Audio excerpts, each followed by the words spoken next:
ஏன் வந்து நம்ம வந்து ஹெல்த் இன்சூரன்ஸை பற்றி இன்றைக்கி பார்க்குறோன்னா, ஹெல்த் இன்சூரன்ஸ் வந்து என்னென்னா ஒரு நீங்கள் வந்து ஒரு கம்பெனியில் ஒர்க் பண்ணுறீங்க, ஸ்மூத்தாக போயிட்டுருக்குன்னு வச்சுக்கோங்க. ஒரு சப்போஸ் வந்து ஏதாவது ஒரு வருஷத்தில் வந்து திடீர்னு நடக்குதுன்னா, அதுக்கோசரம் தான் இயர்லி வந்து ஹெல்த் இன்சூரன்ஸ் போட்டுக்கிறோம். எந்த வருஷத்தில் வேணால் யாருக்கு வேணால் எது வேணால் நடக்கலாம். அதுக்கோசரம் தான் இந்த ஹெல்த் இன்சூரன்ஸ் போட்டு நம்ம வந்து ஃபினான்ஷியல் வந்து நம்ம வந்து செக்யூராக இருக்கிறதுக்கோசரம் நம்ம இந்த சேஃப்டியாக வந்து ஒரு ஹெல்த் இன்சூரன்ஸ் வந்து ஃபேமிலிக்கோசரம் போட்டுக்கிறது கொஞ்சம் நல்லது.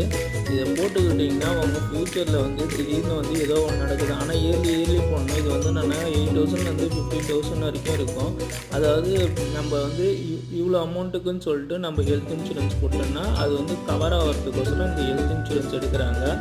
இதை எடுக்கிறதால நமக்கு என்ன நல்லதுன்னு பார்த்தீங்கன்னா, உங்கள் லைஃப் வந்து டெட் ஃப்ரீ கடன் இல்லாத வாழ்க்கையை வந்து வாழ்கிறதுக்கு வாய்ப்பு இருக்கும். திடீர்னு நீங்கள்